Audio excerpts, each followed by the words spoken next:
亲爱的朋友们，欢迎来到微光夜读。当奖金到账的短信提示音响起后，我却只想砸了手机。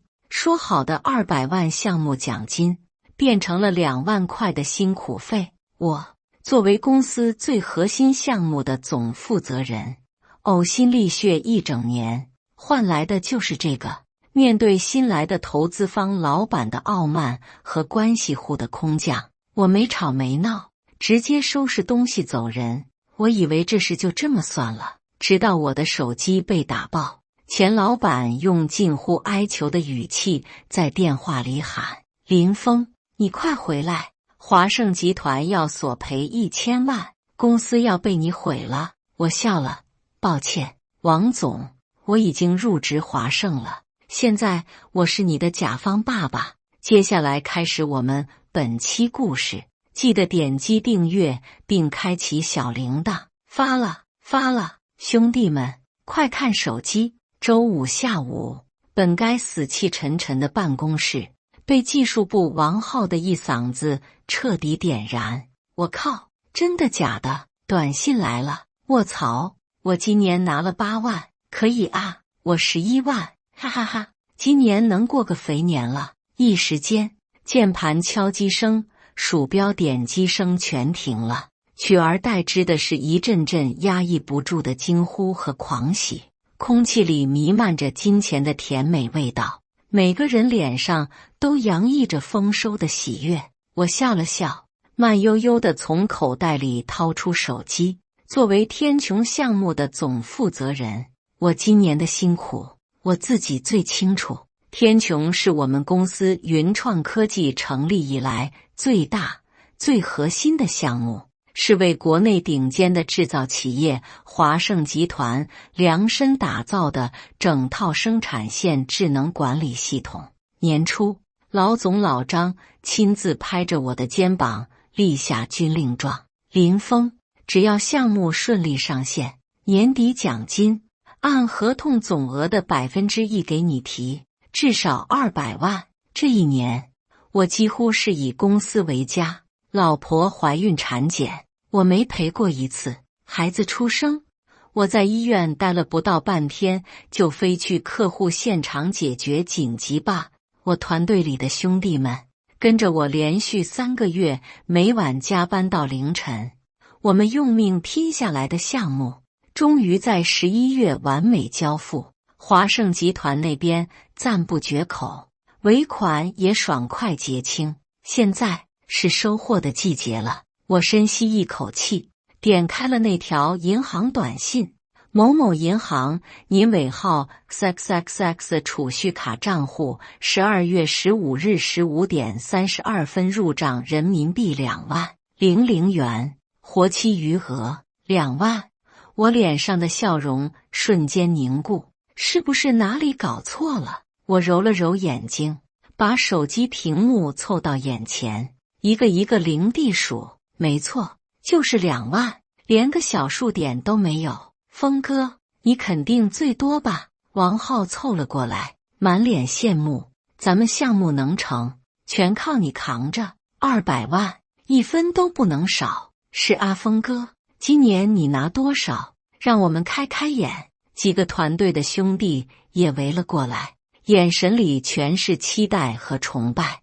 我默默地锁掉手机屏幕，把它塞回兜里，脸色阴沉的能滴出水来。公司规定不许讨论薪资，我从牙缝里挤出几个字。说完，我猛地站起身，整个办公室瞬间安静下来，所有人都被我的反应吓到了。我没管他们，径直朝着走廊尽头的总经理办公室走去。这事必须给我一个说法。总经理办公室的门虚掩着，里面传来一阵谈笑声。我没敲门，一把推开，办公室里坐着2个人，一个是我们公司原来的老板张总，另一个是新来的投资方代表王总王德海。自从公司上个月拿了新一轮融资，王德海就成了公司的实际控制人，老张退居2线，成了个没什么实权的挂名董事。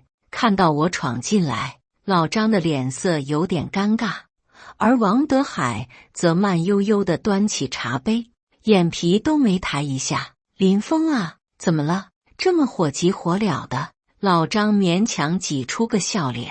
我没理他，径直走到王德海的办公桌前，啪的一声把手机拍在桌上。王总，我的项目奖金是不是财务算错了？我努力压着火。王德海这才放下茶杯，瞥了一眼我的手机，嘴角勾起一抹轻蔑的笑。没错，就是2万。他语气平淡地说道。怎么，嫌少？我气得浑身发抖。年初公司承诺的是项目总额的1%，天穹项目合同2个亿，奖金至少200万。现在这2万块是在打发要饭的吗？林峰，注意你的态度。王德海脸色一沉，靠在老板椅上，食指交叉放在肚子上。你跟谁说话呢？他顿了顿，冷笑道：你说的那是老黄历了，公司现在是我说了算，以前那些不合理的激励政策统统作废。客户为什么选我们？是因为云创科技的品牌和平台，不是因为你林峰个人有多大本事。公司给你提供了资源，给你报销了差旅，你做成了项目，那是你的本职工作，凭什么还要拿几百万的额外奖励？我告诉你，现在公司要规范化管理，讲究的是团队协作，不是个人英雄主义。2万块已经比普通员工高不少了，你得知足。王德海的每一句话都像一把刀子，在我心上来回的割。本职工作，为了这个项目，我错过了儿子的出生；为了解决一个技术难题，我在客户的机房里待了整整3天3夜，眼睛熬得通红，差点晕倒在里面。为了赶进度，我带着团队连续90天无休，每天只睡3-4个小时。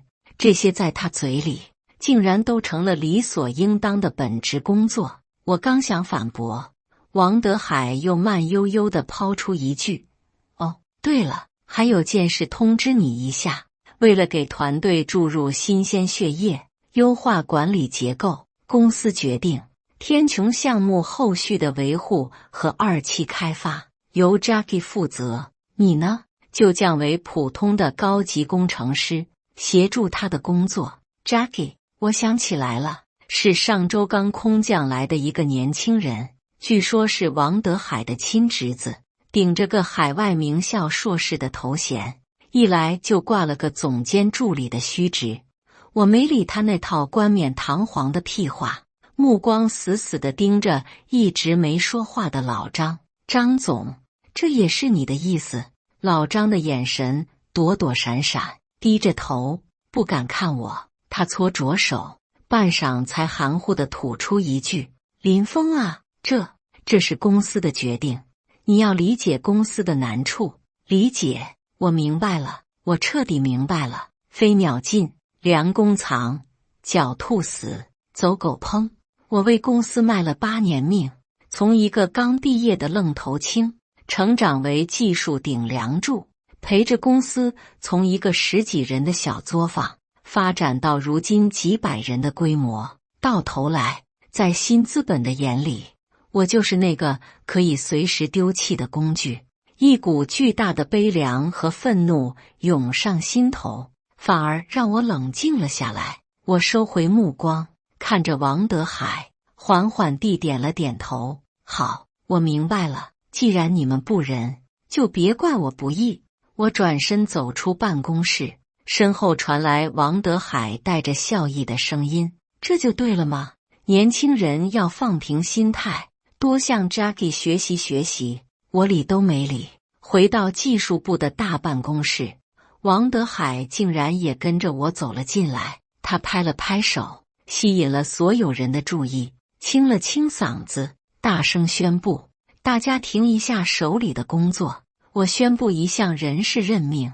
所有人都抬起头，办公室里鸦雀无声，为提升我们技术团队的活力和国际化视野，经公司管理层研究决定，由 Jackie Zhao 赵凯先生担任技术一部总监，全面负责天穹项目的后续工作。他话音一落，那个叫 Jackie 的年轻人就从人群后走了出来。他穿着一身剪裁得体的西装，头发梳得油光锃亮，脸上挂着精英式的假笑。原总监林峰降为高级工程师，协助 Jackie 总监的工作，希望大家以后全力支持 Jackie 总监，把我们的王牌项目做得更好。王德海说完，带头鼓起了掌。Jackie 朝大家挥了挥手，用一种中英夹杂的别扭口音说道 ：“Hello everyone， 我是 Jackie，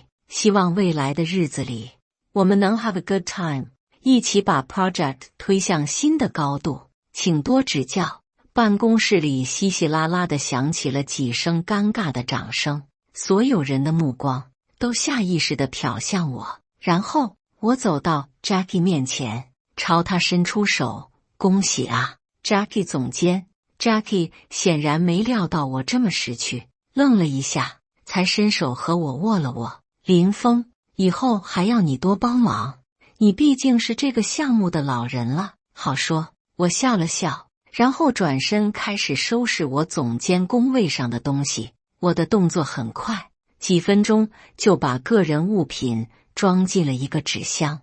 王德海看着我，满意地点了点头，以为我服软了。我抱着纸箱，在所有人惊愕的目光中，把它咚的一声放在了办公室最角落的一个空位上。然后我转身对王德海和 Jackie 说：“王总 ，Jackie 总监，既然我现在是普通工程师了，那总监的位置我就不占了。这个角落挺好，清静。”王德海的脸色沉了一下，但没说什么。我接着说：“不过，协助 Jackie 总监的工作，我可能干不来。我这人能力有限，只会写代码，管理和沟通我不在行。这样吧，我就做个普通的开发人员，给我派具体的开发任务就行。你……”王德海显然没料到我会来这么一出，气得想发作，但当着这么多人的面，又不好把话说得太难听。好，林峰，这是你自己选的。他冷哼一声，那就做你的开发，有你后悔的时候。说完，他拂袖而去。Jackie 站在原地，看着我搬到角落的工位，脸上的表情有些复杂，但更多的是掩饰不住的得意。我没再看他，自顾自地整理起新工位，我心里跟明镜似的。王德海这是典型的外行指导内行，以为靠着资本和权力就能摆平一切。他想扶自己的侄子上位，拿我这个前朝元老开刀立威，顺便还能省下一大笔奖金，一举两得。算盘打得真响，他以为天穹项目上线了就万事大吉了。天真，像天穹这样庞大而复杂的系统，上线只是第一步，后续的维护、优化、应急响应才是真正考验团队能力的地方。这个系统里埋着无数我亲手写下的暗雷和机关，那不是 bug， 而是为了应对各种极端情况和客户特殊需求留下的定制化接口和开关。这些东西除了我和几个核心的老人，谁都不知道。没有我 ，Jackie 想玩转天穹。我摇了摇头，嘴角泛起一丝冷笑。这总监的位子可不是那么好坐的。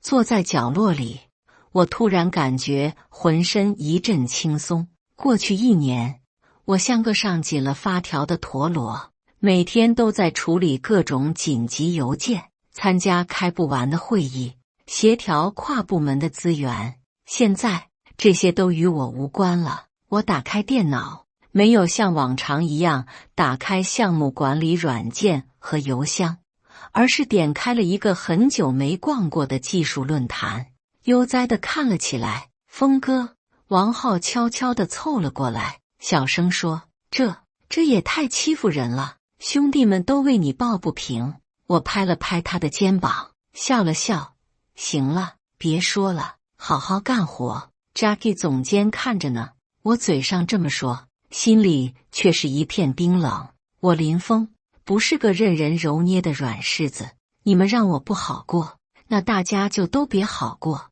第2周的周一那天，我破天荒的准时9点才到公司，刚在角落的工位坐下，就看到 Jackie 在一群人中间唾沫横飞的开晨会。这个 UI 的设计 too ugly， 完全不符合我们公司的审美，要改。今天必须拿出一个 new version， 还有这个用户反馈的流程 so complicated， 我们要简化，要做到 one click feedback。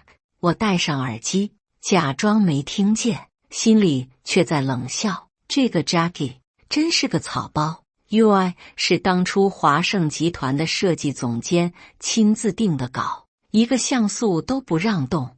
用户反馈流程更是牵扯到对方公司10几个部门的审批流，是他一个刚来的毛头小子说改就能改的。果然，晨会一结束，负责 UI 的小姑娘就愁眉苦脸的过来找我：“峰哥 ，Jackie 总监非要改 UI， 可华盛那边签了字的，我们怎么改啊？”我把耳机摘下一边，慢悠悠的喝了口茶：“这事你得问 Jackie 总监啊，他是总监，他说了算。我就是一个写代码的，不懂设计。可是，别可是了。”我打断他：“按流程办事。总监下的命令，你就执行，出了问题也是他担着。”小姑娘似懂非懂地点点头，一步3回头的走了。没过多久，负责后端的小刘也跑了过来：“峰哥，出事了！华盛集团那边反馈说，他们的生产数据报表昨晚开始就刷不出来了，一直卡在加载页面。来了！”我心里一动，但脸上不动声色。这个问题我知道，因为华盛集团的数据量激增，我之前就预判到数据库的某个索引会在这个周末达到性能瓶颈。解决方案我早就写好了，就放在我原来电脑的加密文档里，准备这周一就更新。但现在我伸了个懒腰，打了个哈欠：“哦，数据报表啊，这个是核心功能，姿势体大，得 Jackie 总监亲自处理吧。你找他汇报了没？”“汇报了。”小刘一脸便秘的表情。Jackie 总监说：“这肯定是网络问题或者浏览器缓存问题，让我们清缓存，重启试试。”我差点笑出声，这都什么年代了，还用重启大法解决问题，真是个外行。那你们就按总监说的做呗。我重新戴上耳机，我这儿还有个昨天没写完的模块，忙着呢。小刘没办法，只好苦着脸走了。我看着 Jackie 在办公室里走来走去，一会儿打电话给网管，一会儿又让前端工程师检查代码，忙得像个无头苍蝇。整个上午，技术一步鸡飞狗跳，而我则悠哉悠哉地看完了3个技术大牛的博客，甚至还有空摸鱼逛了逛购物网站，给老婆孩子挑了点礼物。这种感觉真他妈的爽！快到中午的时候，办公室的气氛已经压抑到了极点。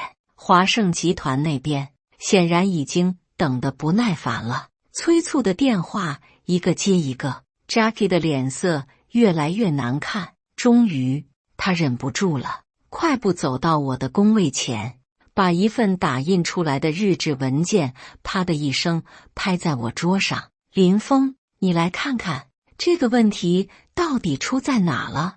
他的语气带着一丝压抑不住的焦躁和命令的口吻。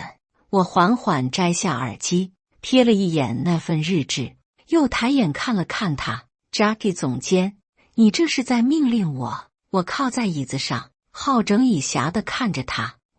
Jackie 被我噎了一下，深吸一口气，强行挤出一个笑容。我这是在请教你，你毕竟经验丰富，请教可不敢当。我摆了摆手，公司流程，工程师只对自己负责的模块任务负责。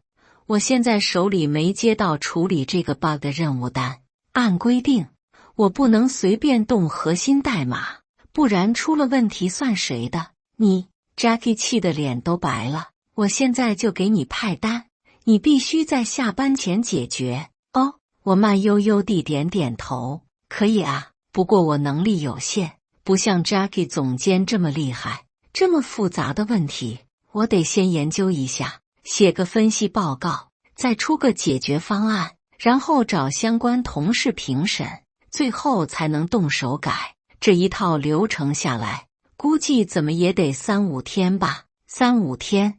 Jackie 的音量瞬间拔高，客户那边等着要3-5分钟都等不了了，那我就没办法了。我摊了摊手，一脸无辜，欲速则不达嘛。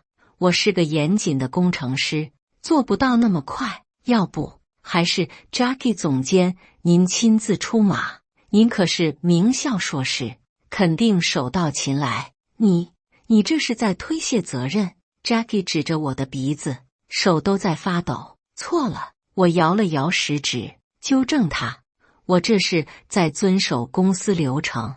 王总说了，公司要规范化管理，我这是积极响应王总的号召。Jackie 被我对得哑口无言，一张脸涨成了猪肝色。他死死地瞪着我，半天才从牙缝里挤出几个字：好，林峰，你给我等着。说完，他抓起桌上的日志，气冲冲地走了。我看着他的背影，冷笑一声，这才哪到哪啊，好戏还在后头呢。下午，我的手机响了，是个陌生的号码，但我一看区号就知道是谁了。华盛集团项目负责人张总。我和张总打了1年多的交道，从最初的互相提防到后来的惺惺相惜，已经算是很好的朋友了。他是个典型的技术狂人，性格耿直，最讨厌的就是弄虚作假和推诿扯皮。我走到茶水间，按下了接听键。林峰，你们公司怎么回事？电话一接通，就传来张总压着火的声音。一个数据报表的问题，搞了一上午还没解决，现在我们生产线的调度都受影响了。你们那个新来的总监，除了会说 sorry 和 please wait， 还会干什么？以前只要华盛集团的系统出任何问题，我都会在15分钟内给出响应，1小时内给出初步解决方案。像今天这样拖了半天还没动静的情况，从未发生过。张总，您消消气。我语气平静地说。我消气？林峰，这可不像你的风格啊。张总的语气缓和了一些，但依然带着质问。我轻叹了一口气。张总，实话跟您说吧，我不是天穹项目的负责人了。什么？电话那头的张总愣住了。你不负责了？那谁负责？就那个叫 Jackie 的小年轻。你们老板脑子进水了，我被降职了，现在就是个普通工程师。我自嘲地笑了笑。张总沉默了片刻，他是个聪明人，瞬间就明白了什么。过河拆桥，他试探着问。我没承认，也没否认，只是淡淡地说，公司的人事安排，我一个打工人也左右不了。狗屁！张总在那头爆了粗口。林峰，我认的是你这个人，当初要不是看你靠谱，我们华盛根本就不会选你们这家小公司。现在他们把事情搞成这样，真当我们华盛是傻子吗？张总，生意归生意，我提醒他，合同上写得很清楚，出了问题，你们可以按合同追究甲方的责任。我不管什么合同，我就问你，这问题你能不能解决？张总的语气很坚决。我想了想，说，能。好。张总立刻说道：“林峰，我再问你一遍，之前我跟你提过的事，你考虑的怎么样了？来我们华盛信息部副总的位置给你留着，薪资待遇比你在云创只高不低。我们自己组建团队，把天穹系统彻底掌握在自己手里。之前项目交付的时候，张总就半开玩笑半认真的挖过我，被我婉拒了，因为我对云创还有感情，毕竟是我奋斗了8年的地方。但现在我的心已经彻底冷了。张总，让我想想。”我的语气第一次出现了松动。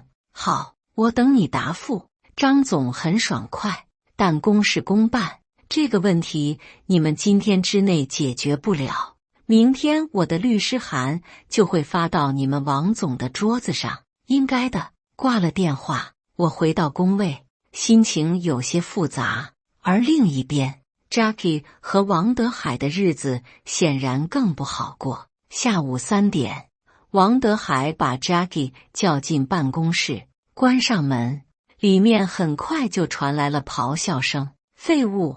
你不是说你什么都行吗？一个小问题都解决不了，客户的投诉电话都打到我这里来了，我的脸都被你丢尽了。叔叔，这不赖我啊，是那个林峰不配合，他肯定知道怎么解决，但他就是不说。” Jackie 在里面委屈的辩解：“他不说你就不会想办法吗？你是总监还是他是总监？”办公室的隔音不好，他们的争吵外面的人听得一清二楚，大家都在低着头假装认真工作，但耳朵都竖得尖尖的，嘴角憋着笑。又过了一会儿，王德海黑着脸从办公室出来，径直走到我面前：“林峰，你跟我进来一下。”他的语气很不善。我跟着他进了办公室。Jackie 像个犯了错的小学生一样站在旁边。“林峰，报表的问题，你到底知不知道怎么回事？”王德海开门见山，语气强硬。“不知道。”我回答得干脆利落。“你……”王德海一拍桌子：“你别给我揣着明白装糊涂！我告诉你，现在公司是困难时期，你要有大局观。项目出了问题，对谁都没好处。”“王总，您这话说的……”我笑了。我一个普通工程师，能有什么大局观？我的大局观就是完成领导派给我的任务。现在 Jackie 总监没给我派这个任务，我可不敢乱动。我现在就让他给你派。”王德海指着 Jackie 吼道：“派了也没用啊！”我摊了摊手：“我刚才说过了，按流程至少3-5天，客户等得及吗？”王德海气得胸口剧烈起伏，他死死地瞪着我。他知道我在撒谎，我也知道他知道我在撒谎，但我们都心知肚明，这层窗户纸谁都不能捅破。“你想要什么？”王德海沉默了半晌，终于开口道：“恢复你的职位，还是加钱？”他以为我是在用这种方式要挟他，索要被克扣的奖金。我看着他，突然觉得很可笑。“王总，你想多了。”我摇了摇头，一字一句地说：“我这人没那么大的本事，也没那么大的野心，我就想安安分分当个工程师，准时上下班，拿我该拿的工资。总监的位置还是留给 Jackie 这样的青年才俊吧。”说完，我没再看他们叔侄俩铁青的脸色，转身拉开门走了出去。我知道这一刻梁子算是彻底结下了。下班的铃声在我听来从未如此悦耳。5点整，我关上电脑，拎起包准备走人。“林峰，你要去哪？” Jackie 的声音在我身后响起。我回过头，看到他和他手下的几个工程师还围在会议室里，显然还在为报表的问题焦头烂额。“下班啊！”我理所当然的回答。“下班！” Jackie 怒道，“问题还没解决，所有人都还在加班，你居然要下班？”我笑了，问题是你的，加班是你们自愿的。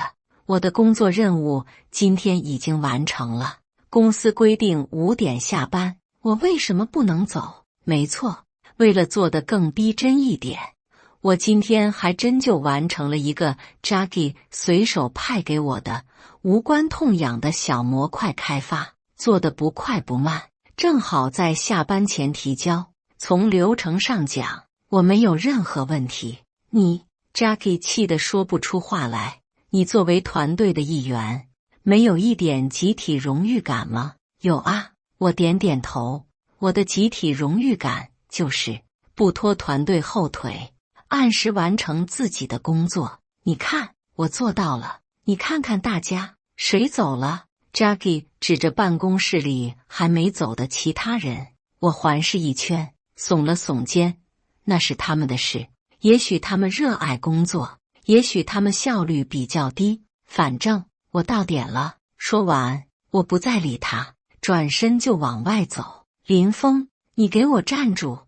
你今天要是敢走出这个门，后果自负。Jackie 在我身后气急败坏地吼道。我头都没回，直接按了电梯。后果？我倒要看看有什么后果。走出办公楼，冬日的冷风吹在脸上，我却感觉一阵神清气爽。我给老婆打了个电话，告诉她我今晚准时回家吃饭。电话那头，老婆的声音里充满了惊喜。这一年，我究竟有多久没有陪她和孩子好好吃一顿晚饭了？回到家，饭菜的香气扑面而来，儿子摇摇晃晃地朝我跑过来，抱着我的腿，奶声奶气地喊着爸爸。我把他抱起来，亲了亲他肉嘟嘟的小脸，心里一片柔软。这一刻，我无比庆幸自己的决定，为了那样的公司，为了那样的老板，赔上自己的生活和家人的幸福，值得吗？答案是不值。第二天，我刚到公司，就感觉气氛不对。王德海和 Jackie 都没来，技术一部的同事们看我的眼神都带着一种难以言喻的敬畏和恐惧。峰哥，你昨天太帅了。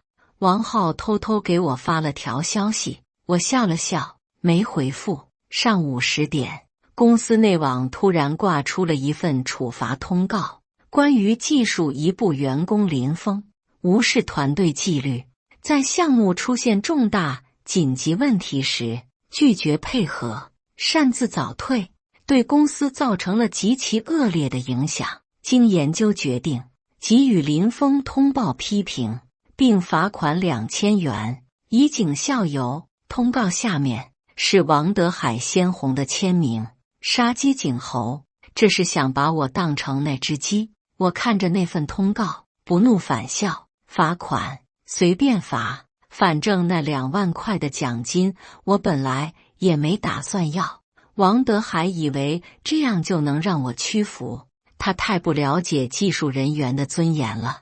我直接把那份通告截图，然后打开了我的私人邮箱，找到了张总的联系方式。我没有多说什么，只是把处罚通告的截图连同我昨天提交辞职报告的截图，没错，我昨晚回家就写好了，一起发了过去。邮件正文只有一句话：张总，我接受您的邀请，下周1可以入职吗？做完这一切，我感觉心里最后一点枷锁也消失了。云创科技，再见了，不是再也不见。邮件发出去不到5分钟，张总的电话就打了过来。林峰，你真辞了，干得漂亮。电话那头，张总的声音带着兴奋。下周1入职没问题，你把身份证和学历信息发给我，我马上让人力给你办加急手续，合同和薪资绝对让你满意。好，我应了一声。对了，你们公司那个报表的问题解决了吗？张总像是突然想起了什么。不知道，我如实回答。我今天来了就看到处罚通告，估计是还没解决，拿我撒气呢，活该。张总在那头幸灾乐祸地笑了起来，一群蠢货，行了，你安心办离职手续，剩下的事别管了，我这就给你们王总送份大礼去。我知道张总说的大礼就是那封律师函。果然，午饭时间刚过，一封来自华盛集团法务部的邮件就出现在了公司高管群里，标题是关于天穹系统服务中断的索赔函。邮件里，华盛集团措辞严厉地指出了云创科技的违约行为，并根据合同条款提出了高达1000万元的业务中断损失索赔。这封邮件在公司内部瞬间炸开了锅，1000万，这几乎是云创科技去年一整年的净利润。我看到王德海铁青着脸从他的办公室冲了出来，径直奔向老张的办公室。很快，里面就传来了激烈的争吵声，而 Jackie 则彻底蔫了。他失魂落魄地坐在自己的总监位子上，脸色惨白。整个下午，公司都笼罩在一片低气压之中。快下班的时候，我的办公桌前突然多了一个人，是老张。他看起来苍老了许多，头发更白了，脸上堆满了疲惫和悔意。林峰，他张了张嘴，声音沙哑，我们聊聊。我点了点头，跟着他去了楼下的咖啡馆。林峰，是我对不住你。一坐下，老张就开门见山，满脸愧疚。我不该那么软弱，让王德海他们这么胡来。我没说话，只是静静地喝着咖啡。公司是我一手创办的，就像我的孩子。老张的眼圈红了。为了让他上市，我引进了新的资本，可我没想到引来的是一头狼。他根本不懂技术，也不尊重人才，他只认钱和权。现在华盛集团要索赔1000万，公司可能要完了。老张的声音里带着一丝哽咽。林峰，我知道你心里有气，但是看在我这张老脸，看在公司这么多跟你一起奋斗过来的老兄弟的份上，你能不能再帮公司一次？只要你肯出手解决问题，稳住张总，你的职位、你的奖金全都恢复，不翻倍，我把我的股份转给你一部分都行。老张的情绪很激动，我放下咖啡杯，看着他。曾经我确实把他当成大哥，当成良师益友，但当我在王德海面前被羞辱时，他的沉默已经磨灭了我们之间所有的情分。张总，我平静地开口，你知道吗？我儿子出生的时候，我正在你们所谓的狼的客户现场处理一个紧急故障。我老婆一个人躺在产房里，身边一个人都没有。我为了这个公司付出了我的全部，我的技术，我的时间，我的家庭。我以为我的付出是值得的，但你们用2万块钱告诉我，我的这一切一文不值。现在公司要完了，你来找我了，你觉得这公平吗？我的每一句话都像一记重锤，敲在老张的心上。他张着嘴，一个字也说不出来，脸上血色尽失。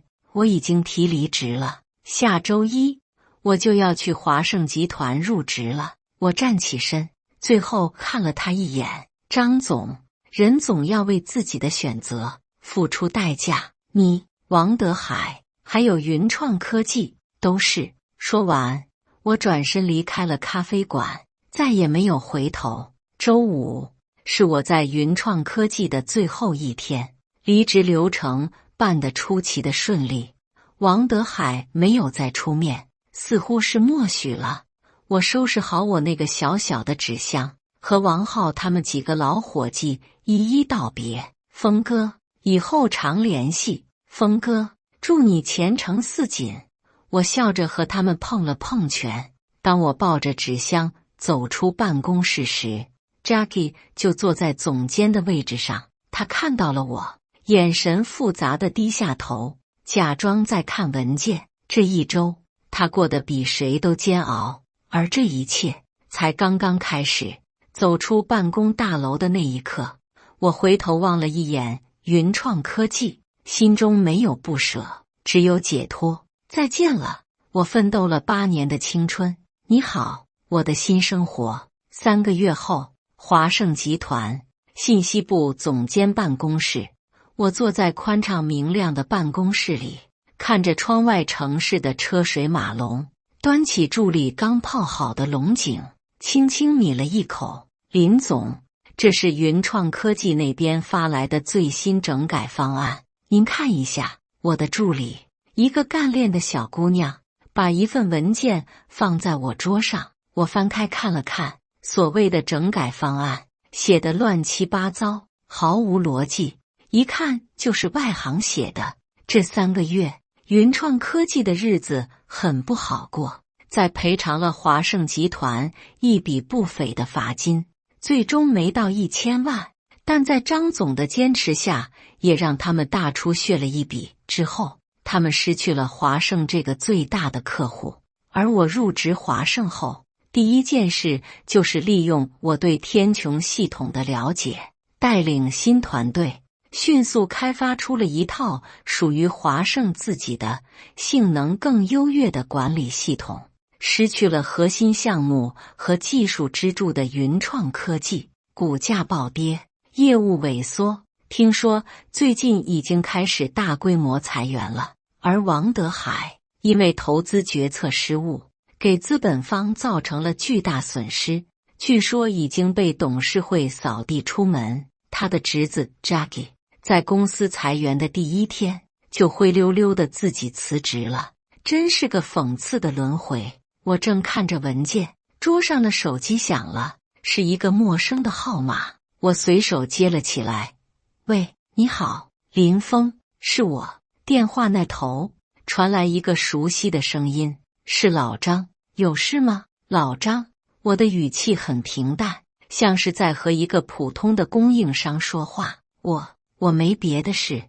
老张在那头沉默了很久，声音里充满了疲惫。我就是想跟你说声对不起，公司已经走到头了，下周就要宣布破产清算了。我把房子车子都卖了，给跟着我的老兄弟们发了最后的遣散费。王德海跑了，我输得一败涂地。林峰，你是对的，人真的要为自己的选择付出代价。听着他在电话那头近乎哽咽的声音，我心里没有一丝波澜，更没有报复的快感。我只是淡淡的说，都过去了。是啊，都过去了。挂了电话，我站到落地窗前，看着远方的夕阳。我的手机又响了，是老婆打来的。老公，下班没？儿子念叨你1天了，说要爸爸带他去游乐园。我笑了，好，我马上就回来。感谢大家的观看。本期故事精彩吗？欢迎大家在下方评论区吐槽。如果你喜欢这类故事，记得点击订阅微光夜读，并分享给更多的人，这会对我帮助很大。再次感谢大家的观看。